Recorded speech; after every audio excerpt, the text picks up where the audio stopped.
नमस्कार दोस्तों, स्वागत है आप सभी को अपने यूट्यूब चैनल सनबिग क्लास में। हम लोग प्लेटफॉर्म बुक में दिया हुआ रेलवे तकनीशियन ग्रेड 3 के प्रैक्टिस सेट देख रहे हैं। आज प्रैक्टिस सेट नंबर 23 देखेंगे, जिसमें दिया हुआ 100 प्रश्नों को फुल डिटेल सॉल्यूशन करेंगे। तो आइए शुरू करते हैं पहले प्रश्न से। पहला प्रश्न है कि 25 छोटी कोष्ट 3 + 4p भागा 12 का 5 - 3 × 8 = 6 है, तो p का मान क्या होगा। तो सबसे पहले किसका क्रिया होता है, बोर्ड मास से कर देना है, का होगा। तो यहाँ हो जाएगा क्या, 25 × 3 + 4p भागा 60 हो जाएगा, -24 बराबर क्या हो जाएगा, 6 हो जाएगा। तो इसे लिख सकते हैं कितना, 25 × 3 + 4p बटा 60 है, 24 इधर चला जाएगा तो कितना हो जाएगा, 30 हो जाएगा। 6 पहले से है, ये 30 हो जाएगा। 3 + 4p बराबर हो जाएगा 60 × 30 बटा 25। और आगे सोल्व करेंगे तो 4p बराबर हो जाएगा 72 - 3, तो p बराबर हो जाएगा 69/4 बराबर कितना हो जाएगा, 17.1/4। आंसर जो हो जाएगा डी हो जाएगा। अगला प्रश्न के बाद, छोटी से छोटी संख्या कौन सी है जिसमें से 7 घटाने पर प्राप्त संख्या 15, 24, 28 और 32 से विभाजित हो जाती है। तो सबसे पहले हमें 15, 24, 28, 32 का एलसीएम निकालना है। क्या निकालना है, एलसीएम निकालना है। तो एलसीएम कितना हो जाएगा, 3360 हो जाएगा। अब संख्या बराबर जो हो जाएगा, संख्या बराबर 3360 प्लस कितना घटाने पर प्राप्त संख्या विभाजित होता है, तो 7 घटाने पे, तो ये 7 जो है उसमें जुड़ जाएगा। अब n बराबर जो हमें क्या होगा कि 3 रखते हैं, n बराबर 3 रखते हैं, तो अभीष्ट संख्या जो हो जाएगा, n बराबर यहाँ कितना रखेंगे, 3 रखेंगे, तो अभीष्ट संख्या हो जाएगा 3360 × 3 + 7 यानी हो जाएगा 1087। आंसर जो आ जाएगा ऑप्शन डी आ जाएगा। यहाँ पे n बराबर 3 इसलिए रखा गया है कि ऑप्शन में देखना है कि कौन सी छोटी संख्या है जो कट जाएगा इतना से और 7 घटाने पर उस संख्या में। तो ये जो है उसे 3 बार गुना करते हैं, तो इस तरह के ऑप्शन के लगभग आता है। +7 जो लास्ट में किया गया है, ऐसे सबसे छोटी संख्या तो ये होता है, लेकिन ये तो ऑप्शन में है नहीं, तो उसे ऑप्शन के अनुसार 3 से गुना करेंगे और 7 जोड़ेंगे, तो आंसर जो आ रहा है वो डी आ जाएगा। अगला प्रश्न है कि 30 सेंटीमीटर भुजा वाले एक समबाहु त्रिभुज के अंदर एक वृत्त बनाया गया है, वृत्त का क्षेत्रफल कितना होगा। तो समबाहु त्रिभुज के अंत त्रिज्या बराबर कितना हो जाएगा, 1/3 × √3/2 गुना क्या हो जाएगा, भुजा हो जाएगा। तो ये हो जाएगा 1/3 × √3/2 गुना भुजा कितना दिया हुआ है, तो 30 सेंटीमीटर दिया हुआ है, तो ये कितना हो जाएगा 5√3 सेंटीमीटर। अंतःवृत्त का क्षेत्रफल बराबर कितना हो जाएगा, वृत्त का क्षेत्रफल बराबर कितना हो जाएगा, πr²। तो पाई का तो रहने दीजिए, और r जो कितना हो जाएगा 5√3 हो जाएगा, 5√3 के होल स्क्वायर, क्योंकि अंत त्रिज्या हमें निकल गया है, तो 5√3 के होल स्क्वायर बराबर हो जाएगा 75 पाई वर्ग सेंटीमीटर। कितना हो जाएगा 75 पाई वर्ग सेंटीमीटर, तो आंसर होगा डी। अगला है, सुमित एक वस्तु को एक निश्चित मूल्य पर बेचता है, यदि वह उसे उसके विक्रय मूल्य के 4/5 भाग पर बेचता तो उसे 10% की हानि होती। यदि वह उसके वास्तविक विक्रय मूल्य के 95% मूल्य पर बेचता तो उसका लाभ प्रतिशत कितना होता। तब माना कि निश्चित विक्रय मूल्य, जो मान लीजिए निश्चित विक्रय मूल्य कितना है, 100 रुपया, तो नया विक्रय मूल्य बराबर कितना हो जाएगा, 4/5 × 100 बराबर कितना हो गया, 80। क्रय मूल्य इससे निकल जाएगा, क्रय मूल्य 80 × 100/100 - 10, तो ये कितना हो गया, तो ये 80 × 100/90 यानी 800/9 हो गया। अब वास्तविक विक्रय मूल्य पर 95% मूल्य पर अगर बेचता, तो वास्तविक विक्रय मूल्य का 95% बराबर क्या हो जाएगा, 95। और जब इसे लाभ देखेंगे तो लाभ बराबर हो जाएगा 95 माइनस ये 800/9 घटा देंगे, तो हमारे पास कितना आ जाएगा 55/9। तो लाभ परसेंट बराबर कितना हो जाएगा, लाभ परसेंट बराबर 55/9 कितना में, 800/9 में गुना 100 कर दीजिए, तो ये निकल के आएगा 6.7/8%, 6.7/8।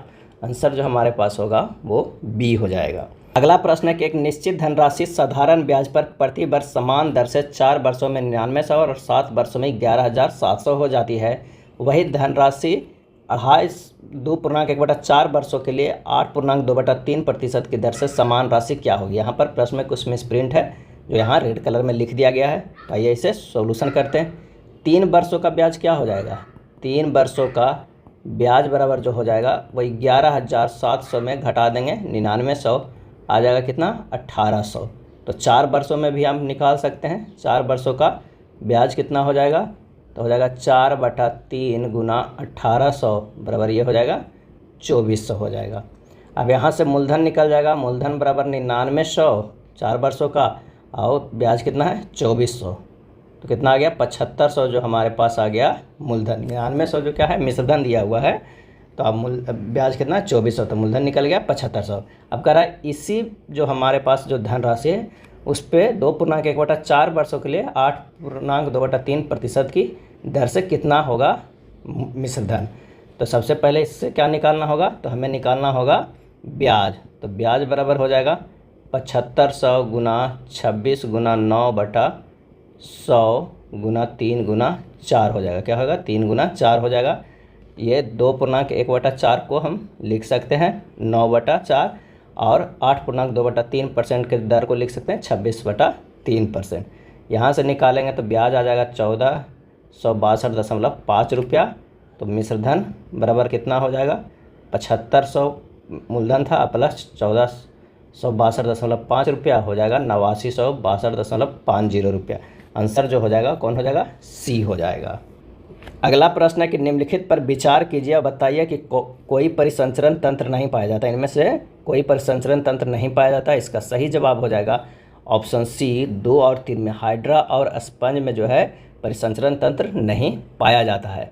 मछली में परिसंचरण तंत्र जो है वो पाया जाता है। स्पंज एक अकशेरुकी दंडी पोरीफेरा संघ की समुद्री जीव है। स्पंज एकमात्र ऐसे जंतु है जो चल फिर नहीं सकते। तो इसका आंसर हो जाएगा ऑप्शन सी। ईस्ट और मशरूम क्या है? ईस्ट और मशरूम क्या है? और इसका सही आंसर हो जाएगा ऑप्शन सी, फफूंद है। क्या है? फंगी है। मशरूम में 84% से अधिक प्रोटीन पाया जाता है। खमीर ईस्ट शर्करा युक्त कार्बनिक पदार्थ में पाए जाने वाले कवक है। खमीर फूल विहीन पौधा है। इसका शरीर मूल, तना एवं पत्ती में विभक्त नहीं होता है। निम्न में कौन सुमेलित नहीं है? बताना है कि इनमें से जो है वो कौन सुमेलित नहीं है। तो आइए इसका जो आंसर हो जाएगा वो कौन हो जाएगा? साइटोकाइनिन टिश्यू कल्चर में उपयोगी, ये सही है। 2,4-D एवं 2,4,5-T ट्रांसपेरेंसी विरोधी है, ये गलत हो जाएगा। 2,4-D और 2,4,5-T ट्रांसपिरेशन विरोधी नहीं है। ट्रांसपिरेशन विरोधी हार्मोन एब्सिसिक अम्ल है। 2,4-D जो है ये खरपतवार नाशी है। एथिलीन जो है ट्रांसवर्स वृद्धि में सहायक, सही है। जिब्रेलिन रिंग संरचना में वृद्धि, ये भी सही है। तो आंसर जो हमारे पास हो जाएगा वो हो जाएगा कौन सा? तो वो हो जाएगा बी। निम्नलिखित में कौन सा पादप हार्मोन अनिषेक फलन प्रेरित करता है? अनिषेक फलन प्रेरित करता है, और इसका सही जवाब होगा ऑप्शन बी, ऑक्सिन। ऑक्सिन पादप हार्मोन अनिषेक फलन पैंथोकैरेपी प्रेरित करता है। ऑक्सिन हार्मोन फसलों को गिरने से बचाता है। ऑक्सिन हार्मोन द्वारा अनिषेक फल प्राप्त किए जाते हैं। नेक्स्ट है, कौन सा जीवित ऊतक उच्च वर्गीय पौधों में जैव पोषक वाहक का कार्य करता है? और इसका सही आंसर हो जाएगा ऑप्शन बी, फ्लोएम। फ्लोएम ऊतक उच्च वर्गीय पौधों में जैव पोषक वाहक का कार्य करता है। फ्लोएम क्या है कि पत्तियों में निर्मित खाद्य पदार्थों को पौधे के विभिन्न भागों तक पहुंचाता है। और जाइलम क्या करता है? यह संवहन ऊतक होता है तथा यह जल का संवहन पौधे के शीर्ष भाग तक करता है। निम्नलिखित में किसके उपापचयी प्रक्रम से अधिकतम ऊर्जा मिलती है? और इसका सही आंसर हो जाएगा ऑप्शन बी, वसा। वसा के उपापचयी प्रक्रम में अधिकतम ऊर्जा मिलती है। मानवों में लैंगिक प्रजनन क्रिया के दौरान महिला की योनि में शुक्राणु का प्रवेश होता है, निषेचन कहाँ होता है? और इसका सही आंसर हो जाएगा ऑप्शन बी, डिंब वाहिनी नलिका में। मानवों में लैंगिक प्रजनन क्रिया के दौरान महिला की योनि में शुक्राणु का प्रवेश होता है, निषेचन जो होता है वो डिंब वाहिनी नलिका में होता है। मनुष्य में निषेचन एक नर शुक्राणु के मादा अंडे के साथ संलयन की प्रक्रिया है। मातृ स्वास्थ्य के अंतर्गत क्या क्या शामिल होता है? और इसका सही आंसर हो जाएगा बी, प्रसव पूर्व, प्रसव और प्रसवोत्तर अवधि के दौरान देखभाल करना। दिए गए विकल्पों में से उस अक्षर समूह का चयन कीजिए जो निम्न श्रृंखला में प्रश्न चिन्ह के स्थान पे आ सकता है। तो आइए देखते हैं ये किस तरह है। जी से जेड गया है तो ये -7 किया गया है, और जेड से क्या किया गया है? एस गया है। जेड से एस गया है। यहाँ से नहीं, जी से जेड गया है -7 और जेड से एस गया है ये 7 है, एस से एल गया है -7, एल से -7 करेंगे तो कौन सा हो जाएगा, तो वो ई हो जाएगा। जेड से एस गया है, ये भी -7, एस से एल गया है, ये भी -7, और एल से ई गया है तो ये भी -7, ई से -7 करेंगे तो हमारे पास हो जाएगा कौन सा, वो हो जाएगा एक्स हो जाएगा। टी में भी -7 से एम गया है, एम से -7 एफ गया है, एफ से -7 बाई गया है। अब बाई से -7 करेंगे तो आर होगा। हमारा आंसर आ गया कौन सा, सी हो जाएगा। प्रश्न चिन्ह के स्थान पर कौन सी संख्या आएगी, तो 42 में 14 अगर जोड़ते हैं तो क्या हो जाएगा, 56 हो जाएगा। 56 में 16 जोड़ेंगे तो क्या हो जाएगा, 72 हो जाएगा। अब इसमें क्या है, 2 के इंक्रीमेंट से जुड़ रहा है तो इसमें क्या जुटेगा, 18, यानी 72 और प्लस 18 कितना हो जाएगा, 80, 1 90। आंसर हो जाएगा ऑप्शन ए हो जाएगा। दिए गए समीकरण को संतुलित करने के लिए विकल्पों में से दी गई किन 2 संख्याओं अंकों को नहीं परस्पर बदलना चाहिए, और इसका सही आंसर हो जाएगा ऑप्शन सी, 400 और 60 को अगर हम बदल देंगे तो हमारा जो है वो संतुलित हो जाएगा समीकरण। एक निश्चित कूट भाषा में हाउस को इस तरह लिखा जाता है, बेड को इस तरह लिखा जाता है, उसी कूट भाषा में क्रेब को कैसे लिखा जाएगा। यहाँ देखिए कि एच से जे गया है +2 में, ओ को +6 करते हैं तो यू मिलता है, यू को +2 करते हैं तो डब्लू मिलता है, एस को +6 करते हैं तो बाई मिलता है, ई को +2 करते हैं तो क्या मिलता है, जी मिलता है। तो इसी सीरीज में करना है, पहले +2 +6 +2 +6 +2 के सीरीज में करना है। तो क्रेब को सी या +2 करेंगे तो हमारे पास ई मिलेगा, आर +6 करेंगे तो एक्स मिलेगा, ए +2 करेंगे तो सी मिलेगा, अब भी +6 करेंगे तो क्या मिलेगा, बी मिलेगा, और उसी तरह अगर हम देखेंगे ई +2 करेंगे तो जी मिलेगा। आंसर जो हमारे पास हो जाएगा वो डी हो जाएगा, आंसर डी। शुतुरमुर्ग पक्षी है तो मेढक क्या है, आंसर हो जाएगा ऑप्शन डी, उभयचर है। अगला प्रश्न है कि हाल ही में जारी वैश्विक बौद्धिक संपदा सूचकांक 2024 में भारत किस स्थान पर रहा, तो इसका सही आंसर हो जाएगा ऑप्शन ए, 42वें स्थान पर रहा। और पहला स्थान पे कौन रहा, तो अमेरिका में रहा। और जर्मन बास द्वारा जारी जलवायु परिवर्तन सूचकांक 2024 में भारत कैवें स्थान पर रहा, तो ये 7वें स्थान पर रहा। ग्लोबल फायर पावर इंडेक्स 2024 में जो है वो 4थे स्थान पर रहा। हेनले पासपोर्ट सूचकांक 2024 में भारत 50वें स्थान पर रहा। 14 जुलाई 2023 को लॉन्च चंद्रयान 3 के लैंडर का नाम था, और इसका सही आंसर हो जाएगा ऑप्शन ए, क्या नाम था, विक्रम था। और प्रज्ञान नामक रोवर उसमें लगाया गया था, और ये भेजा गया था किससे, तो LVM-3M4 द्वारा श्रीहरिकोटा से लॉन्च किया गया था। और 23 अगस्त 2023 को सफलतापूर्वक सॉफ्ट लैंडिंग करने की खुशी में प्रधानमंत्री मोदी द्वारा 23 अगस्त को राष्ट्रीय अंतरिक्ष दिवस मनाने की घोषणा किया गया है। अगला है ABCD एक चतुर्भुज है जिसमें PQR और S क्रमशः भुजाएं हैं। ABCD जो है वो क्या है, एक चतुर्भुज है, इस तरह के चतुर्भुज है AB, और ये हो जाएगा CD। उसमें कह रहा है कि PQRS क्रमशः भुजाओं AB BC CD और DA के मध्य बिंदु है। यहाँ से ये मध्य बिंदु है, एक ये मध्य बिंदु, एक ये और एक ये मध्य बिंदु है। यहाँ हो जाएगा P, यहाँ Q, यहाँ R और यहाँ S। चतुर्भुज PQR निश्चित तौर पर एक खाली स्थान होगा, और इसका सही आंसर हो जाएगा बी, समानांतर चतुर्भुज होगा। चतुर्भुज जो PQRS होगा हमेशा एक समानांतर चतुर्भुज होगा। अगला है, यदि एक त्रिभुज की भुजाओं की लंबाई इतना, इतना और इतना है तो x का वह मान जिसके लिए त्रिभुज एक समद्विबाहु त्रिभुज को प्रदर्शित करता है। तो समद्विबाहु त्रिभुज की 2 भुजाएं जो होना चाहिए वो समान होना चाहिए, यानी 7 - x बराबर 4x - 2 होना चाहिए। तो 4x + x बराबर हो जाएगा 7 + 2, 5x बराबर हो जाएगा 9, x बराबर कितना आ जाएगा 1.8। विकल्प पे जांचने पर x का मान 1 और 3 लेने पर भी 2 भुजाएं समान होती है, परंतु ये त्रिभुज का गुण माने किसी भी 2 भुजाओं का योग तीसरी से बड़ी होती है का खंडन करता है। तो इसका जो आंसर हो जाएगा ऑप्शन डी, 1.8। 8 सेंटीमीटर व्यास वाले गोले का आयतन ज्ञात कीजिए, 2 दशमलव स्थान तक पूर्णांकित उत्तर दीजिए। तो गोले का आयतन बराबर क्या होता है, गोले का आयतन बराबर फार्मूला होता है 4/3 पाई r3। रख दीजिए 4/3, पाई का मान 22/7, r बराबर 8/2 के होल क्यूब। जब इसे सोल्व कीजिएगा तो 268.19 सेंटीमीटर क्यूब आ जाएगा। आंसर जो हो जाएगा वो ए हो जाएगा। एक कॉलेज की कैंटीन में 96 छात्रों को 5 दिन परोसने के लिए खाद्य सामग्री इकट्ठी की गई, लेकिन नए दाखिले होने से 64 और छात्र जुड़ गए। अब खाद्य सामग्री कितने दिनों तक चलेगी? तो प्रश्नानुसार है कि 96 गुना 5 बराबर अब हो जाएगा 96 प्लस 64 बच्चे और जुट गए गुना x दिन। नहीं होगा, इसे जब सोल्व कीजिएगा तो हो जाएगा 96 गुना 5 बराबर 160 गुना x हो जाएगा। तो x बराबर यहाँ आ जाएगा मान कितना 3। अब खाद्य सामग्री कितने दिन तक चलेगी? तो मात्र 3 दिन तक चलेगी। पहले कितने दिन तक के लिए था? 5 दिन के लिए था। तो आंसर हो जाएगा ऑप्शन सी। अगला है, यदि चावल की कीमत में 10% की कमी एक व्यक्ति को 250 में 22 किलोग्राम अधिक चावल प्राप्त करने में सक्षम बनाती है, तो चावल की वास्तविक कीमत प्रति किलोग्राम क्या है? तो प्रश्न में कह रहा है कि वर्तमान में 22 किलोग्राम चावल का मूल्य कितना हो जाएगा? तो हो जाएगा 250 गुना 10/100। तो 1 केजी चावल का मूल्य कितना हो गया? 25/22 हो गया। अब चावल का वास्तविक कीमत प्रति किलोग्राम कितना हो जाएगा? 25/22 गुना 100/100 माइनस 10, जो 10% की कमी हुआ। तो ये हो जाएगा 2500/1980 बराबर 1.26। कितना हो जाएगा? 1.26। आंसर जो हो जाएगा वो हो जाएगा ए। अगला प्रश्न है कि रक्तचाप या रक्तदाब के संबंध में निम्न में से कौन सा कथन है जो गलत है? तो शिराओं में दाब धमनियों की तुलना में बहुत अधिक होता है। तो ये जो कथन है वो गलत है। आंसर ए सही हो जाएगा। धमनियों में रक्त का दबाव शिराओं की तुलना में अधिक होता है। बाकी सारे जो स्टेटमेंट है वो सही है।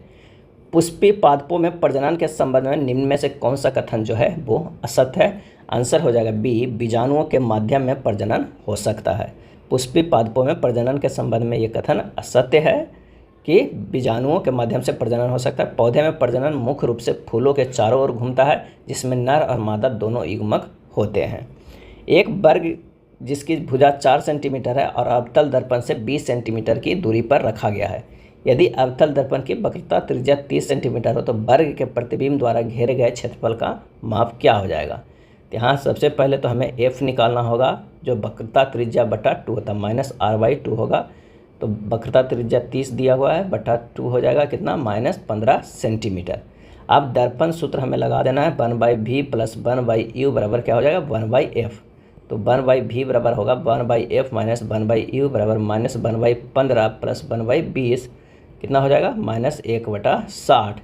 तो v बराबर कितना हो गया? -60 सेंटीमीटर हमारे पास आ गया। अब यहाँ से आवर्धन क्षमता निकालिए। m बराबर जो होता है वो कितना? -v/u होता है। तो -60 बटा -20, तो ये हो जाएगा कितना? -3 हो जाएगा। और m बराबर हम लोग जानते हैं h1 क्या होता है?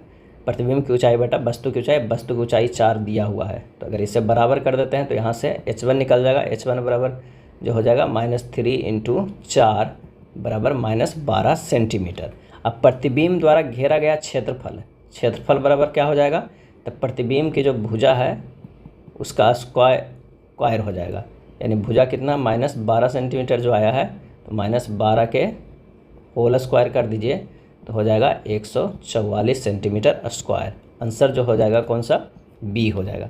अपने जीवन काल के दौरान कई आश्रयदाताओं पर आश्रित रहने वाला जीव क्या कहलाता है? और इसका सही जवाब है ऑप्शन सी, परजीवी कहलाता है। परजीवी पोषण में जो जीव भोजन प्रदान करता है वह पोषी होस्ट कहलाता है। मृतोपजीवी पोषण में जीव अपना भोजन मृत शरीर, सड़े गले पत्तों, पौधे और क्षय होते हुए कार्बनिक पदार्थों से प्राप्त करते हैं। अगला है डीजल वाहनों की अधिकतम अनुमेय धुआं घनत्व है, और इसका सही आंसर हो जाएगा ऑप्शन कितना? तो बी हो जाएगा 65 HSU। डीजल वाहनों का अधिकतम अनुमेय धुआं घनत्व 65 HSU है। डीजल वाहनों से उत्सर्जन को HSU हॉर्टिज स्मोक यूनिट के आधार पर मापा जाता है। यदि इंजन क्षमता समान है तो डीजल इंजन पेट्रोल इंजन की तुलना में कम CO2 पर किलोमीटर उत्सर्जित करेगा। अगला है किसी 2.5 सेंटीमीटर लंबी वस्तु को एक 16 सेंटीमीटर फोकस दूरी वाले अवतल लेंस के मुख्य अक्ष पर 24 सेंटीमीटर की दूरी पर रखा गया है। निर्मित प्रतिबिंब की ऊंचाई खाली स्थान होगा। तो लेंस सूत्र जो होता है 1/v - 1/u बराबर 1/f है। और यहाँ बात किया जा रहा है अवतल लेंस का, तो f जो होगा हमारे पास निगेटिव होगा, u भी निगेटिव होगा, f भी निगेटिव, u भी निगेटिव और v भी जो होगा वो निगेटिव होगा। तो 1/v बराबर हो जाएगा 1/f + 1/u। तो आइए मान रख देते हैं 1/v बराबर -1/16 -1/24, तो ये हो गया -3 - 2/48, यानी हमारे पास जो आएगा v बराबर वो -48/5 आ जाएगा। v तो हमारे पास आ गया। अब m बराबर होता है v/u, तो h1/h0 हो जाएगा। h1 बराबर होता है v/u इंटू h0, तो यहाँ से मान रख दीजिए -48/5 गुना 2.5, अब बटा क्या हो जाएगा -24। जब इसे सोल्व कीजिएगा तो 1.0 सेंटीमीटर आएगा। आंसर हो जाएगा ऑप्शन सी। जैव पदार्थों के सबलेपन में इस रसायन का प्रयोग करते हैं। आंसर हो जाएगा ऑप्शन डी, जल में फॉर्मेल्डिहाइड। जैव पदार्थों के सबलेपन में जल में फॉर्मेल्डिहाइड रसायन का प्रयोग किया जाता है। जल में 40% फॉर्मेल्डिहाइड के मिश्रण को फॉर्मलिन SCHO कहा जाता है। अगला है, एक तत्व X का परमाणु द्रव्यमान 17 U है, तो इसके एक नमूने में 9x15 एवं 9x18 का प्रतिशत कितना होगा। तो यहाँ पर कह रहा है कि 9x15 में x% तथा 9x18 में जो है 100 - x% है, तो 17U बराबर जो हो जाएगा 17U बराबर होगा 15 गुना x/100 प्लस कितना हो जाएगा, ये हो जाएगा 100 - x गुना 18/100 हो जाएगा। जब इसे और आगे सोल्व करिएगा तो ये हो जाएगा हमारे पास 1700 बराबर 1800 माइनस 3x, 3x बराबर हो जाएगा 100, तो x बराबर आ जाएगा 100/3 यानी 33.33। कितना हो जाएगा 33.33। और ये किसका मान आ गया 9x 15 के, और 9x 18 का मान कितना आ जाएगा, तो 100 माइनस 33.3 कर देंगे तो 66.6 आएगा। आंसर जो हमारे पास हो जाएगा कौन सा, तो वो ए हो जाएगा। उस विकल्प का चित्र चुनिए जो प्रस्तुत चित्र में अंतर्निहित है। इसका सही जवाब हो जाएगा ऑप्शन सी हो जाएगा। कथन एवं निष्कर्ष का प्रश्न है, सभी सेब जो है वो केक है। अगर ये सेब है, ये सेब है, तो कह रहा है सभी सेब जो है वो क्या है, तो वो केक है, केक है। उसके बाद कह रहा है कि सभी केक जो है वो क्या है, केले हैं, क्या है, केले हैं। उसके बाद कह रहा है कि कुछ केले जो है वो फल है, कुछ केले जो है वो फल है। यहाँ क्या हो जाएगा, फल हो जाएगा। निष्कर्ष, कुछ सेब केक हैं, बिल्कुल सही। कुछ केले सेब हैं, बिल्कुल सही। कुछ फल केले हैं, बिल्कुल सही। आंसर हो जाएगा ऑप्शन ए, सभी निष्कर्ष जो है अनुसरण करते हैं।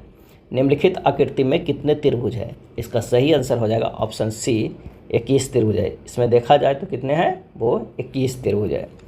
दिए गए वेन आरेख को षटकोण किसानों को दर्शाता है, वृत्त लाभार्थियों को, वर्ग भूस्वामियों को। तो आरेख में दी गई संख्या है उस श्रेणी विशेष के व्यक्तियों की संख्या को दर्शाती है कि कितने किसान भूस्वामी और लाभार्थी दोनों हैं। तो इसका जो सही आंसर हो जाएगा वो कौन सा हो जाएगा, ये 21 हो जाएगा।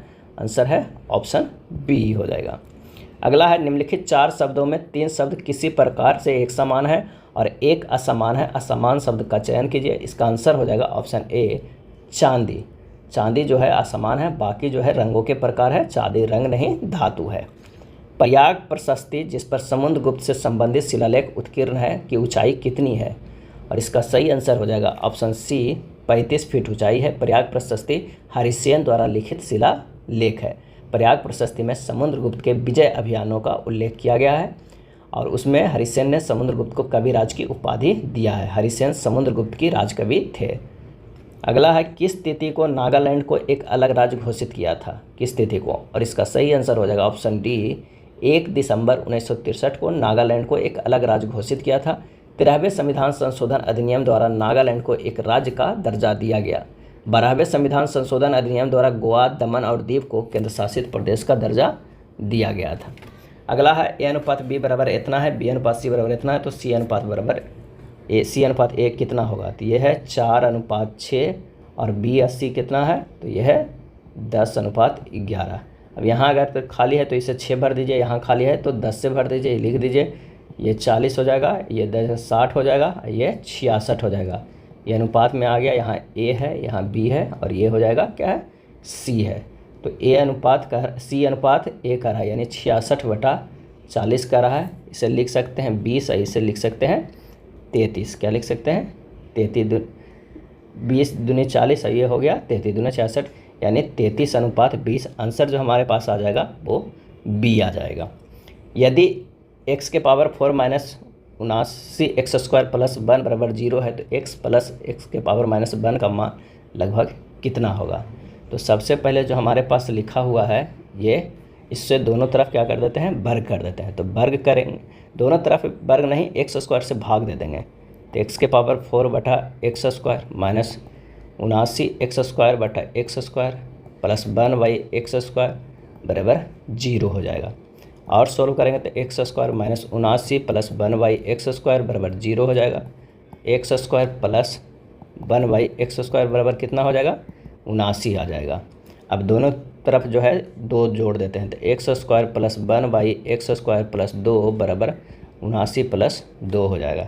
इसे लिख सकते हैं x plus one by x के होल स्क्वायर बराबर ये 81 लिख सकते हैं, इसे 81। तो x plus one by x बराबर क्या होगा, इधर अंडर रूट में चल जाएगा 81, तो ये हो जाएगा 9 नमा 81 9। आंसर आ जाएगा कौन सा, डी आ जाएगा। निम्न पाई चार्ट में किसी कंपनी के विभिन्न कार्यालयों ए से ई के काम करने वाले कर्मचारियों की कुल संख्या का विवरण दिया गया है। कर्मचारियों की कुल संख्या कितना है, 2400 है। तो यदि कार्यालय सी में पुरुष कर्मचारियों का प्रतिशत 20% है और ई में महिला कर्मचारियों का प्रतिशत 40% है, तो ई में महिला कर्मचारियों की संख्या और सी में महिला कर्मचारियों की संख्या का अनुपात कितना होगा। तो सबसे पहले तो दिया हुआ है 360 डिग्री बराबर 2400 दिया हुआ है, तो 54 डिग्री निकाल लेते हैं। 54 डिग्री में कितना हो जाएगा, 2400 बटा 360 गुना 54 बराबर कितना हो जाएगा, 360 कर्मचारी। और सी में महिला कर्मचारियों की संख्या कितना होगा, क्योंकि 20% जो है वो पुरुष है, तो 360 गुना 80 बटा 100 बराबर 288 हो गया।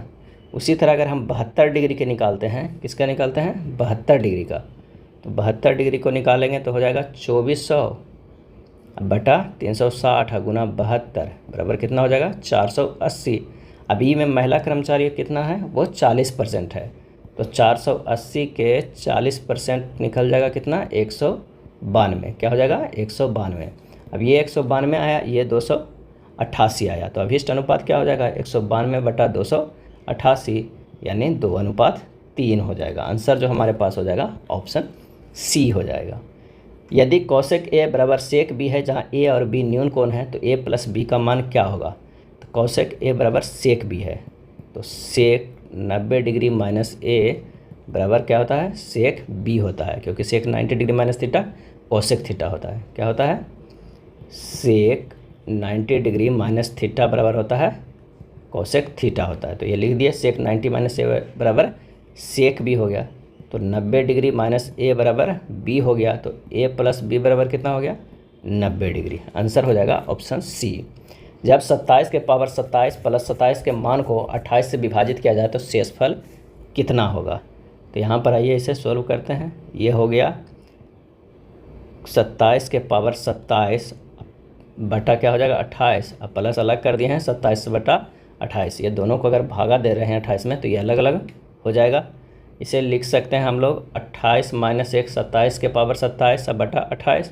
ऐसे लिख सकते हैं 28 माइनस 1 के बटा 28 लिख सकते हैं। अब शेषफल जो हमारे पास आएगा, शेषफल जो वो कितना हो जाएगा, तो ये हो जाएगा माइनस 1 के पावर 27 प्लस ये हो जाएगा माइनस 1 हो जाएगा। जब इसे और सोल्व करेंगे तो हमारा -1 बराबर -2। तो अभी शेषफल कितना हो गया, तो 28 माइनस 2 बराबर 26, क्योंकि ये -2 में है तो ये 26 ही शेषफल आएगा। ऑप्शन जो हो जाएगा वो डी हो जाएगा। अगला है, एक द्विउत्तल लेंस की फोकस दूरी लेंस से किसी भी वक्रतल की त्रिज्या का 2/3 गुना है, तो लेंस के पदार्थ का वर्तनांक क्या होगा। अब कह रहा है कि f बराबर जो है, f बराबर 2/3 r हो जा रहा है, कितना 2/3 r हो। द्विउत्तल लेंस है तो यहाँ पर हो जाएगा r1 बराबर r और r2 बराबर जो होगा -r होगा। तो फार्मूला में रख दीजिए 1/f बराबर होता है μ0 -1 इंटू 1/r1 माइनस 1/r2। तो 1/f को हम क्या लिख सकते हैं, तो ये लिख सकते हैं 3/2r, क्योंकि यहाँ पर ये लिखा हुआ है 3/2r बराबर हो जाएगा μ-1 into 1 plus r1 plus 1/r2। इसे लिख सकते हैं कितना 2 इंटू μ-1 बटा क्या हो जाएगा, ये r हो जाएगा। तो यहाँ से μ-1 बराबर हो जाएगा 3/4, क्या हो जाएगा 3/4। और इसे सोल्व कीजिएगा तब कितना हो जाएगा, μ बराबर 3/4 प्लस 1 बराबर 7/4 यानी 1.75। आंसर जो हमारे पास हो जाएगा वो हो जाएगा ए। 4.25 ग्राम अमोनिया में कुल अणुओं की संख्या क्या होगी? अमोनिया का क्या फार्मूला होता है? NH3 होता है, तो ये हो जाएगा 14 + 1 × 3 बराबर कितना हो गया? 17 ग्राम हो गया। अमोनिया के अणुओं की संख्या बराबर जो होता है, अणुओं की संख्या बराबर हमारे पास फार्मूला होता है मोलों की संख्या गुना Na क्या है? तो एवोगाड्रो संख्या है जो 6.022 × 10⁻23 होता है। अब मोलों की संख्या बराबर होता है स्मॉल m जो प्रश्न में दिया हो बटा जो कैपिटल M जो हम लोग 17 ग्राम निकाले हैं, और गुना 6.022 गुना 10⁻23 हो जाएगा। स्मॉल m कितना दिया हुआ है? 4.25 ग्राम अमोनिया में का रहा है, और उसका पूरे वजन कितना है? तो 17 ग्राम है। तो ये मोलों की संख्या निकल गया, और गुना कर देंगे 6.022 गुना 10⁻23 कर देंगे, तो हमारे पास आ जाएगा 1.5 गुना 10⁻23 NH3 के अणु। आंसर जो हो जाएगा वो बी हो जाएगा। यदि किसी चालक की लंबाई दोगुनी कर दी जाए और अनुप्रस्थ काट के क्षेत्रफल को आधा कर दिया जाए तो प्रतिरोध पर क्या प्रभाव पड़ेगा? तो इसका जो सही आंसर हो जाएगा सी, इसके मूल मान का 4 गुना हो जाएगा, क्योंकि प्रतिरोध R बराबर जो होता है वो क्या होता है? ρl/A होता है। तो R1/R2 बराबर हो जाएगा L1/A1 × A2/L2 हो जाएगा। तो यहाँ पर हो जाएगा L2/A1 × A1/2 × 2L1। तो R2 बराबर हमारे पास कितना हो गया? 4R1 के बराबर हो जाएगा। क्यों हो जाएगा? कि यहाँ जो कह रहा है कि क्षेत्रफल जो है, प्रतिरोध जो है वो जिसकी लंबाई 2L कर दिया गया, 2L1 कर दिया गया है। अनुप्रस्थ काट जो A1 था उसको 2 से भागा दे दिया गया है, तो A1/2 कर दिया गया है, और L1 को 2L1 कर दिया गया। तो हमारे पास कितना हो गया? 4 गुना हो जा रहा है। ऑप्शन सी हो जा रहा है। समजातीय श्रेणी के लिए निम्न में से कौन सा युग्म सही है? और इसका आंसर हो जाएगा ऑप्शन सी, CH3OH C2H5OH जो है समजातीय श्रेणी के लिए ये युग्म सही है। CH3OH जो है मेथनॉल का रासायनिक सूत्र है, और C2H5OH है जो एथेनॉल का रासायनिक सूत्र है। एक प्रकाश की किरण पारदर्शी कांच की पट्टी पर गिरता है जिसका अपवर्तनांक 1.5 है। यदि परावर्तित एवं अपवर्तित किरण एक दूसरे के लंबता हो तो आपतन कोण का मान क्या होगा? तो आपतन कोण का मान क्या होगा ये देखते हैं चित्र में। कोण I प्लस कोण 90 डिग्री प्लस कोण R बराबर कितना हो जाएगा? 180 डिग्री हो जाएगा। कितना? 180 डिग्री हो जाएगा। तो कोण I प्लस कोण R बराबर कितना हो जाएगा? 90 डिग्री। तो कोण R बराबर कितना हो जाएगा? 90 डिग्री माइनस I हो जाएगा। अब स्नेल्स नियम के अनुसार होता है म्यू बराबर साइन I बटा साइन जो है वो R होता है। साइन I रहने देते हैं, और साइन R के जगह पर क्या हो जाएगा? साइन 90 डिग्री माइनस I, तो ये हो गया कितना? Cos I। तो साइन I बटा ये कितना हो गया? कॉस I हो गया, बराबर कितना हो गया? tan I के बराबर हो जाएगा। तो tan I बराबर म्यू हो गया। अब म्यू कितना दिया है? 1.5 दिया हुआ, यानी 3/2 दिया हुआ है, तो I बराबर हो जाएगा tan इनवर्स 3/2 हो जाएगा। आंसर जो कौन हो जाएगा? ऑप्शन ए सही हो जाएगा। अगला प्रश्न है लैंथेनाइड और एक्टिनाइड्स को निम्न में से क्या कहा जाता है? और इसका सही आंसर हो जाएगा ऑप्शन ए, आंतरिक संक्रमण तत्व कहा जाता है। 4F ब्लॉक के तत्व को लैंथेनाइड्स कहते हैं, और 5F ब्लॉक के तत्व को एक्टिनाइड्स कहते हैं। निम्न मिश्र धातुओं में कौन सुमेलित नहीं है? और इसका सही आंसर हो जाएगा बी, मैग्नीशियम Al एवं Mn का। मैग्नीशियम Al एवं Mg का मिश्र धातु है, ना कि Al और Mn का है। निम्नलिखित में कौन सा क्षार नहीं है? और इसका सही आंसर हो जाएगा डी, C2H5OH क्षार नहीं है। NaOH, KOH, NH4OH जो क्षार है, NaOH को कास्टिक सोडा भी कहते हैं, C2H5OH को एथेनॉल कहते हैं। अगला है निम्नलिखित शब्दों को तार्किक और अर्थपूर्ण क्रम में व्यवस्थित करें। तो पहला होगा पंचभुज, फिर षष्ठभुज, सप्तभुज, अष्टभुज और नवभुज बढ़ते हुए क्रम में होगा। आंसर जो होगा वो ए हो जाएगा। प्रश्नवाचक जगह पर कौन आ सकता है इस पैटर्न में? तो आइए देखते हैं। अगर 7 के स्क्वायर करते हैं, 7 के स्क्वायर अब प्लस 4 जोड़ते हैं तो 53 हमारा आ जाएगा। 17 + 4 कितना हो जाएगा? 53 हो जाएगा। उसी तरह 11 के स्क्वायर करके 6 ये जोड़ते हैं तो 127, 121 + 6 127। 14 के स्क्वायर करेंगे तो 196 आ जाएगा, उसमें 3 जोड़ेंगे तो 199 आ जाएगा। आंसर हो जाएगा ऑप्शन ए। जब एक दर्पण दी गई आकृति की दाईं ओर रखा गया तो उसकी सही दर्पण छवि का चयन करें। तो इसका सही आंसर जो हो जाएगा वो क्या हो जाएगा? वो ए हो जाएगा। ए प्लस बी का अर्थ ए बी की बेटी है, इस तरह का एक समीकरण दिया गया है ब्लड रिलेशन में। तो इसके अनुसार बताना कि आर का जेड से क्या संबंध है। तो आइए देखते हैं कि क्या संबंध है। पी भागा आर किया गया है, यानी पी जो है वो क्या है, पिता है किसका, आर का पिता है। उसके बाद कह रहा है आर गुना टी में क्या संबंध है। आर और टी जो है वो पति पत्नी है, आर और टी जो है पति पत्नी है। आर यहाँ निगेटिव है, टी जो है पति हो जा रहा है। उसके बाद T plus Q, T plus Q, T के एक बेटी है वो क्या है, वो क्यू है। टी का एक जो है वो बेटी है वो क्यू है। उसके बाद कह रहा है क्यू माइनस एस, तो एस जो है वो क्या है, वो बहन है। एस जो बहन है किसकी, क्यू का है। और एस गुना यू, यानी एस और यू जो है वो पति पत्नी है, क्या है, पति पत्नी है। और यू प्लस जेड, यानी जेड जो है वो क्या है, वो बेटी है, किसकी है, तो यू की बेटी है। अब कह रहा है आर और जेड में क्या संबंध है, आर और जेड में क्या संबंध है। तो इसका जो सही आंसर हो जाएगा वो हो जाएगा डी, नानी है। क्या हो जाएगा, नानी होगा, क्योंकि इसकी बेटी के बहन के जो है वो बेटी है हो जाएगा, तो वो नानी होगा। प्रश्न आकृति और उत्तर आकृति में कौन सम्मिलित है। कागज़ के एक टुकड़े को मोड़कर काटने के क्रम में दिखाया गया है, कागज़ खोलने पर कैसा दिखाई देगा। इसका जो सही आंसर हो जाएगा वो हो जाएगा बी, इस तरह के दिखाई देगा। प्रसिद्ध पर्वतीय स्टेशन कोडाईकनाल कहाँ स्थित है, और इसका सही जवाब हो जाएगा ऑप्शन बी, पॉलनी हिल्स में स्थित है। पॉलनी हिल्स तमिलनाडु राज्य में स्थित एक पहाड़ी है। पॉलनी हिल्स पश्चिमी घाट और इलायची पहाड़ियों का पूर्वी विस्तार है। कोडाईकनाल को हिल स्टेशनों की राजकुमारी कहा जाता है। और इस क्षेत्र के मूल निवासी जो है वो पलैया जनजाति है। फुलकारी कड़ाही किस राज्य से संबंधित है, फुलकारी कड़ाही, तो इसका जो सही आंसर हो जाएगा ऑप्शन बी, पंजाब से है। फुलकारी कढ़ाई पंजाब राज्य की पारंपरिक कढ़ाई है, जिसमें कपड़ों पर फूलों की कढ़ाई की जाती है। कांथा कढ़ाई के लिए प्राचीनतम से पश्चिम बंगाल प्रसिद्ध है। चिकनकारी कढ़ाई के लिए लखनऊ प्रसिद्ध है। कुंदन कला के लिए जयपुर और थेवा कला के लिए प्रतापगढ़ जो है वो प्रसिद्ध है। अगला प्रश्न है कि एक तैराक एक बिंदु P से धारा के विपरीत 6 मिनट तक तैरता है, धारा के विपरीत 6 मिनट तक तैरता है, फिर अगले 6 मिनट के लिए धारा के साथ तैरता है और एक बिंदु Q पर पहुंचता है। यदि P और Q के बीच की दूरी 120 मीटर है तो धारा की चाल कितना होगा। अगर मान लिया कि ये P है और ये Q है, इनके बीच में कितना है, 120 मीटर है। और ये जो है वो अगर मान लिया कि D है, विपरीत दिशा में अगर चला तो ये पूरी दूरी अगर कहा जाए तो D प्लस 120 मीटर है। तो माना कि शांत जाल में नाव की चाल कितना है, x किलोमीटर पर आवर है। धारा की चाल कितना हो जाएगा, 22 किलोमीटर पर आवर है। तो प्रश्न में कह रहा है कि x माइनस 22 बराबर हो जाएगा D बटा 6 गुना 60 गुना 18/5 कर देते हैं तो किलोमीटर पर आवर हो जाएगा।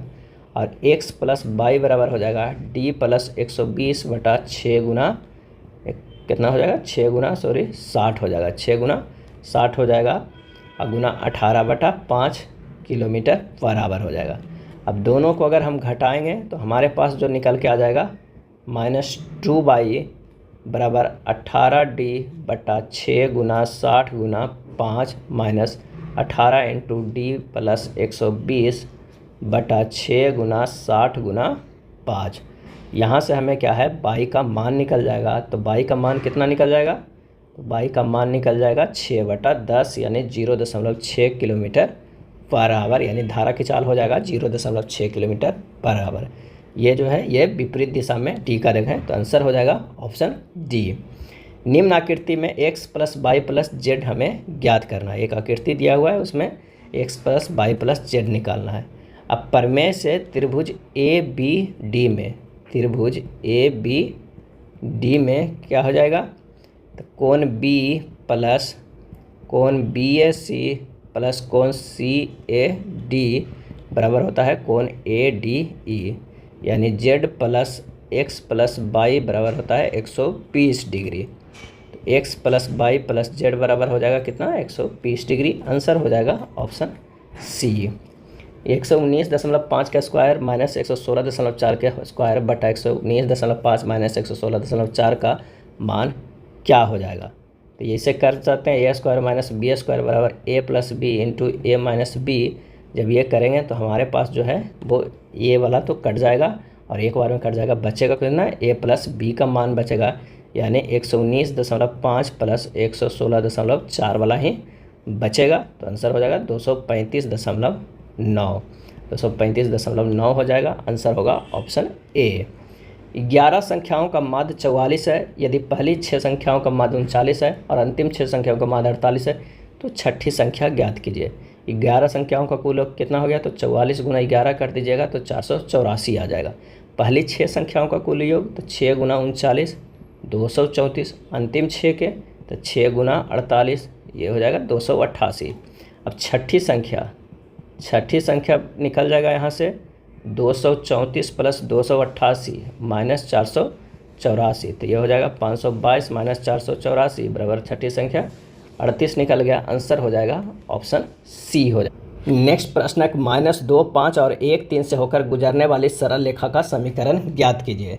तो 2 बिंदुओं से होकर गुजरने वाली सरल रेखा का समीकरण होता है कितना, y माइनस y1 बराबर y2 माइनस y1 बटा x2 minus x1 into x minus x1 होता है। अब मान हमें सीधे सीधे रख देना है, तो हो जाएगा y माइनस 5 बराबर 3 माइनस 5 बटा 1 माइनस माइनस 2 गुना x माइनस माइनस 2 हो जाएगा।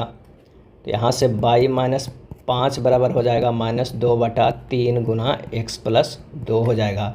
तो 3 गुना y माइनस 5 बराबर हो जाएगा -2 गुना x प्लस 2 होगा, यानी 3y माइनस 15 बराबर -2x माइनस 4, यानी हो जाएगा 2x plus 3y minus 15 plus 4 equal to 0। तो 2x प्लस 3y माइनस 11 बराबर क्या हो जाएगा 0। आंसर जो हमारे पास कौन सा हो जाएगा, डी हो जाएगा। निम्न विकल्पों में से कौन सा औसत वर्ग से संबंधित नहीं है, और इसका आंसर हो जाएगा डी, अस्कीट। अस्कीट जो है वो औसत वर्ग से संबंधित नहीं है। औषधीय पादप है सर्पगंधा, अफीम, पॉपी, तुलसी, मीठा जहर, मॉर्फिन आदि। तेल प्रदान करने वाले पौधे सरसों, मूंगफली, नारियल, अरंडी आदि। पेय पदार्थ प्रदान करने वाले पौधा चाय एवं कॉफ़ी, और रेशे प्रदान करने वाले सनई, कपास, जूट, जाट आदि। अगला है संयुग्मित डिकेटोन बेंजोक्विनोन के निर्माण के लिए फिनॉल किस अम्ल के साथ ऑक्सीकृत होता है, और इसका सही आंसर होगा ऑप्शन बी, क्रोमिक अम्ल। संयुग्मित डिकेटोन बेंजोक्विनोन के निर्माण के लिए फिनॉल क्रोमिक अम्ल के साथ ऑक्सीकृत होता है। क्रोमिक अम्ल मजबूत ऑक्सीडाइजर होता है। अगला है तत्वों के संयोजी कोष इलेक्ट्रॉनों के अनुसार उनका सही क्रम क्या है, और इसका सही आंसर हो जाएगा option A, F greater than O greater than C greater than Li। एक सीधे धारावाही चालक के कारण उत्पन्न चुंबकीय क्षेत्र की दिशा इनमें से किसका उपयोग करके निर्धारित की जा सकती है, और इसका आंसर हो जाएगा डी, दाएं हाथ के अंगूठे के नियम से। चुंबकीय क्षेत्र की दिशा निम्न 3 नियमों से ज्ञात किया जाता है। दाएं हाथ के हथेली नियम, मैक्सवेल के दाएं हाथ के नियम और मैक्सवेल के दक्षिणावर्त पेंच के नियम के अनुसार। दाएं हाथ के हथेली के नियम के अनुसार यदि हम दाएं हाथ को पंजा फैलाकर इस तरह रखें कि उंगलियां अंगूठे के लंबता ऐसे रहे कि अंगूठा चालक में बहने वाली धारा की दिशा में तथा फैली हुई दिशा में चुंबकीय क्षेत्र ज्ञात करता है, तो हथेली के लंबता चुंबकीय क्षेत्र की दिशा होती है। अगला है किसी दिए गए गोलीय दर्पण की वक्रता त्रिज्या -20 सेंटीमीटर है, तो दर्पण की फोकस दूरी ज्ञात कीजिए। तो F बराबर जो होता है R/2 होता है। वक्रता त्रिज्या -20 दिया हुआ है, 2 से भागा दे दीजिए, -10 सेंटीमीटर आंसर हो जाएगा। ऑप्शन जो हो जाएगा वो डी हो जाएगा। अवतल दर्पण की फोकस दूरी ऋणात्मक एवं उत्तल दर्पण की जो होती है वो धनात्मक होती है। किसी चालक का प्रतिरोध इनमें से किस पर निर्भर नहीं करता है, और आंसर हो जाएगा डी, चालक से होकर प्रवाहित होने वाली धारा जो है वो निर्भर नहीं करता। किसी चालक का प्रतिरोध चालक से होकर प्रवाहित होने वाली धारा पर निर्भर नहीं करता है। किसी चालक का प्रतिरोध निम्न कारकों पर निर्भर करता है। एक तो RT बराबर होता है R0 1 प्लस अल्फा टी, यानी वो टेम्परेचर पर डिपेंड करता है। R बराबर होता है ρL/A, यानी वो लंबाई पर डिपेंड करता है, और A जो है वो क्षेत्रफल पे डिपेंड करता है। चुंबकीय क्षेत्र में परिवर्तन द्वारा प्रेरित धारा उत्पन्न करने की प्रक्रिया क्या कहलाती है, और इसका सही जवाब हो जाएगा ऑप्शन सी, विद्युत चुंबकीय प्रेरण। चुंबकीय क्षेत्र में परिवर्तन द्वारा प्रेरित धारा उत्पन्न करने की प्रक्रिया को विद्युत चुंबकीय प्रेरण कहते हैं। विद्युत चुंबकीय प्रेरण का सिद्धांत माइकल फैराडे ने दिया था। निम्नलिखित विवरण से चुंबकीय क्षेत्र रेखाओं के सही गुणधर्मों की पहचान कीजिए, और इसका सही आंसर हो जाएगा कौन सा, तो हो जाएगा चुंबकीय क्षेत्र रेखाएं बंद पॉस होती है, बिल्कुल सही। चुंबकीय क्षेत्र रेखाएं चुंबक के बाहर चुंबक के उत्तरी ध्रुव से इसके दक्षिणी ध्रुव की ओर जाती है, ये भी सही हो जाएगा। चुंबकीय क्षेत्र रेखाएं परस्पर प्रतिच्छेदित करती है, गलत है। यदि चुंबकीय क्षेत्र रेखाएं सघन हो तो उस क्षेत्र में चुंबकीय क्षेत्र की प्रबलता उच्च होगी, ये सही है। आंसर हो जाएगा हमारे पास ए, क्योंकि 1, 2 और 4 ही सिर्फ सही है। अगला है व्यक्तियों को एक निश्चित संख्या एक सीधी पंक्ति में उत्तर की ओर मुख करके बैठे हैं। ए से सी के दाईं ओर तीसरा है। ए जो है वो कहाँ है? सी के दाईं ओर तीसरा है। सी के दाईं ओर तीसरा है। ए और बी के बीच केवल 4 व्यक्ति है। ए और बी के बीच में केवल 4 व्यक्ति है। 1, 2, 3, 4 व्यक्ति है। यहाँ पर क्या हो जाएगा? बी हो जाएगा। अब कह रहा है कि डी बी के बाईं ओर दूसरा में है, तो कहाँ पे है? यहाँ पे हो जाएगा, यहाँ पे डी हो जाएगा, यहाँ पर डी हो जाएगा दूसरा। बी और एफ के बीच केवल एक व्यक्ति है। बी और एफ के बीच में जो है वो केवल एक व्यक्ति है, यहाँ पर एफ हो जाएगा।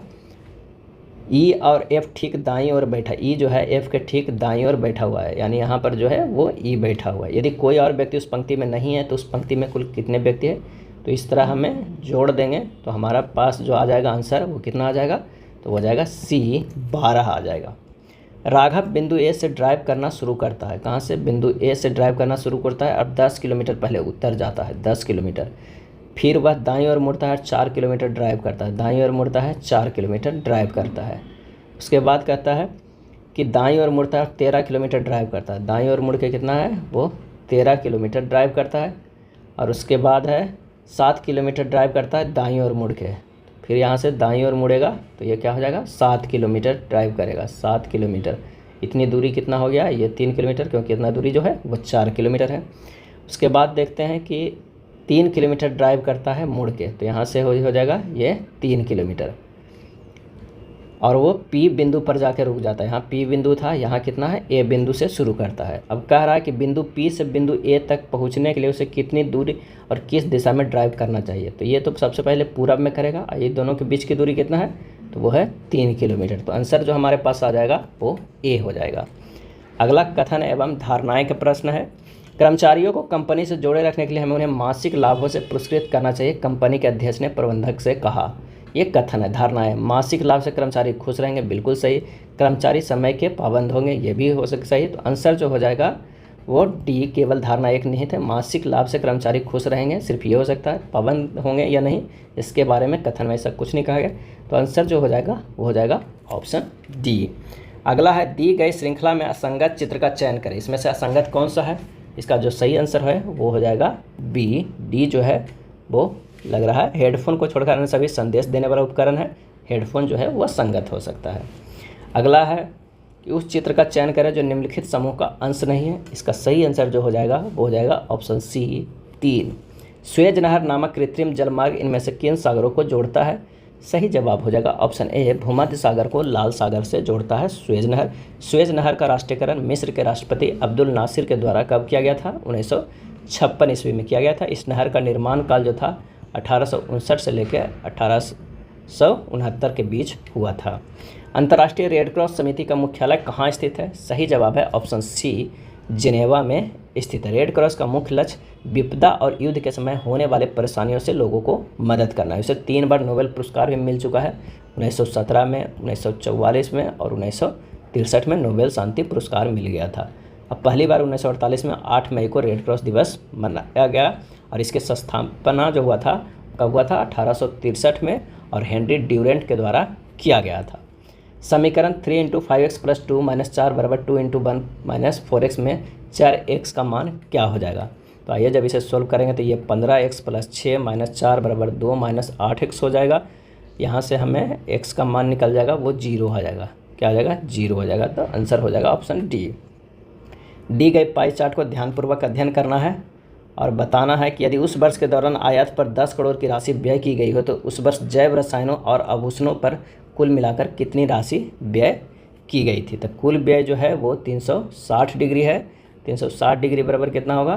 10 करोड़ हो जाएगा। तो 1 डिग्री बराबर हो जाएगा 10/360, कितना? 360 करोड़ हो जाएगा। तो जैव रसायनों आभूषणों पर कुल व्यय कितना हुआ? 42 डिग्री + 48 डिग्री बराबर कितना हो जाएगा? 90 डिग्री। और 90 डिग्री बराबर हो जाएगा 10/360 और गुना 90 कर दो तो कितना हो जाएगा? 2.5 करोड़ हो जाएगा। आंसर जो हमारे पास हो जाएगा वो सी हो जाएगा। एक समीकरण दिया हुआ है, उसका मान निकालना है। बोर्ड मास से सॉल्व कर लीजिएगा। रेकरिंग वाला यहाँ पर कर दे रहे हैं 49 बटा ये 99 हो जाएगा, और ये जो हो जाएगा 54 - 5 बटा 90 हो जाएगा। बस बाकी आप सोल्व कर लीजिएगा। आंसर जो हो जाएगा ऑप्शन बी हो जाएगा।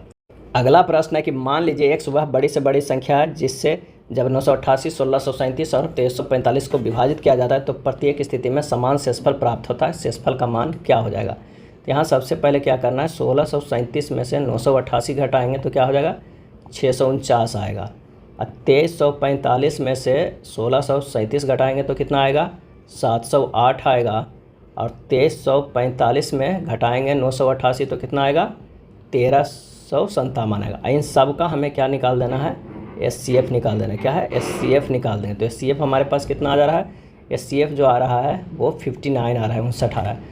अब 988 में 59 भागा दे देंगे तो शेष कितना बचेगा, शेष जो बचेगा वो 44 बचेगा। यही हमारा जो है आंसर आ जाएगा। ऑप्शन कौन सा हो जाएगा, वो हो जाएगा बी हो जाएगा। नेक्स्ट प्रश्न है कि 16 संख्याओं का औसत 68.5 है। यदि दो संख्याएं 54 और 37 को 45 और 73 से प्रतिस्थापित करते हैं तो उनमें से एक संख्या x को हटा दिया जाता है तो उन संख्याओं का औसत 1.5 घट जाता है। x का मान कितना होगा? तो पहले 16 संख्या का योग कितना हो जाएगा, तो 16 गुना 68.5 यानी 1096 हो जाएगा। 15 संख्याओं का योग कितना हो जाएगा, तो हो जाएगा 15 गुना 68.5 माइनस 1.5 यानी हो जाएगा कितना, 15 गुना 67 हो जाएगा। ये कितना हो गया, ये 1005 आ गया। अब प्रश्न में कह रहा है कि x plus 54 plus 37 minus 45 plus 73 बराबर हो जाएगा 1096 माइनस 1005।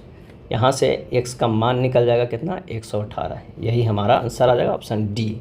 अगला प्रश्न है कि निम्नलिखित में कौन सा विकल्प पदार्थों को उनके प्रतिरोध के बढ़ते क्रम को प्रदर्शित करता है? तो इसका जो सही आंसर हो जाएगा सी, चालक, मिश्र धातुएं और विद्युत रोधक जो है पदार्थों को उनके बढ़ते हुए क्रम को प्रदर्शित करता है। अगला प्रश्न है कि हीरे के अपवर्तनांक यहाँ पे दिया हुआ है 2.4, तो हीरे में प्रकाश की चाल ज्ञात करें। तो अपवर्तनांक बराबर हम लोग क्या जानते हैं, अपवर्तनांक बराबर होता है निर्वात में प्रकाश की चाल। कितना होता है, प्रकाश की चाल बटा हीरे में प्रकाश की चाल, हीरे में प्रकाश की चाल। तो यहाँ से निकल जाएगा हीरा में प्रकाश की चाल, प्रकाश की चाल बराबर हो जाएगा 3 गुना 10⁸ मीटर पर सेकंड, जो कि निर्वात में प्रकाश की चाल है, बटा वो अपवर्तनांक हो जाएगा 2.42 यानी हो जाएगा 1.24 गुना 10⁸ मीटर पर सेकंड। आंसर हो जाएगा वो ऑप्शन ए हो जाएगा। विद्युत मोटर में मोटर के आर्मेचर की भुजाओं पर चुंबकीय क्षेत्र के लंबतः कार्यरत बलों के संबंध में इनमें कौन सा कथन जो है वो सत्य है? तो आंसर हो जाएगा बी, इनका परिमाण समान होता है, दिशा विपरीत होता है। विद्युत मोटर में मोटर के आर्मेचर की भुजाओं पर चुंबकीय क्षेत्र के लंबतः कार्यरत बलों के संबंध में सत्य है कि इनका परिमाण समान होता है और दिशा विपरीत होती है। अपवर्तनांक म्यू हवा में प्रकाश की चाल सी और माध्यम में प्रकाश की चाल भी के मध्य सही संबंध क्या होगा? इसका सही आंसर हो जाएगा ऑप्शन डी, म्यू बराबर सी बाई भी होता है। किसी माध्यम की वह क्षमता जिससे वह प्रकाश की किरण की दिशा बदल देता है अपवर्तनांक कहते हैं। अपवर्तनांक का कोई मात्रक या बीमा नहीं होता है। माध्यम में अपवर्तनांक जितना अधिक होगा, माध्यम में प्रकाश की चाल जो है वो उतनी ही कम होगी। वस्तुओं को अवतल दर्पण के वक्रता केंद्र पर रखे जाने पर निर्मित प्रतिबिंब खाली स्थान होता है, और इसका सही आंसर हो जाएगा ए, वास्तविक और क्या होता है, उल्टा होता है। वास्तविक प्रतिबिंब को पर्दे पर प्राप्त किया जा सकता है, आभासी प्रतिबिंब को पर्दे पर प्राप्त नहीं किया जा सकता है। दो प्रतिरोधों को श्रेणी क्रम में संयोजित किए जाने पर उनका कुल प्रभावी प्रतिरोध 120 ओम है। उन्हीं दो प्रतिरोधों को समानांतर क्रम में संयोजित किया जाए तो उनका प्रभावी प्रतिरोध 30 ओम है। दोनों प्रतिरोधों को प्रतिरोध ज्ञात कीजिए।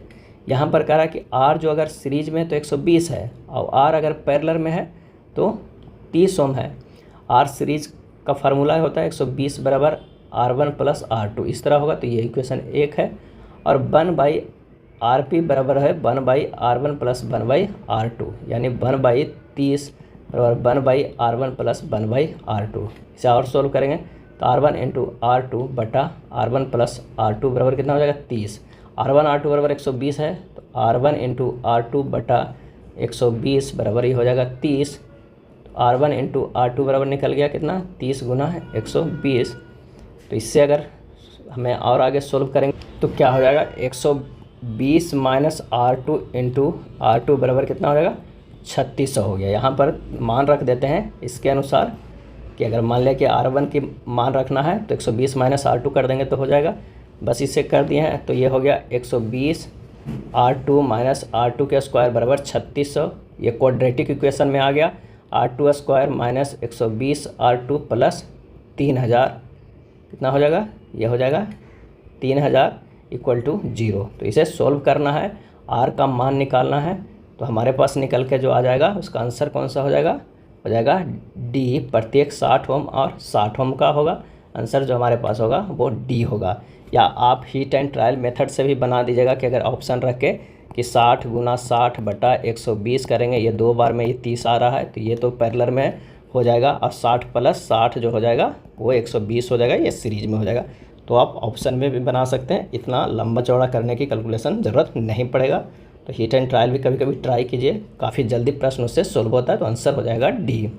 0.5 मीटर फोकस दूरी वाले अवतल दर्पण के लिए यदि वस्तु की दूरी 0.6 मीटर है तो उत्पन्न आवर्धन खाली स्थान होगा। अवतल दर्पण की फोकस दूरी जो है यहाँ पर दिया हुआ है एस कितना 0.5 मीटर, यू दिया हुआ 0.6, एम बराबर एक फार्मूला होता है F Y F minus U, यानी -0.5 बटा -0.5 माइनस -0.6। जब इसे सोल्व किया जाएगा तो ये -5 आ जाएगा। आंसर जो हो जाएगा ऑप्शन डी हो जाएगा। रेडियो का कार्य सिद्धांत आधारित है और इसका सही जवाब हो जाएगा ऑप्शन सी, विद्युत चुंबकीय अनुनाद पर आधारित है।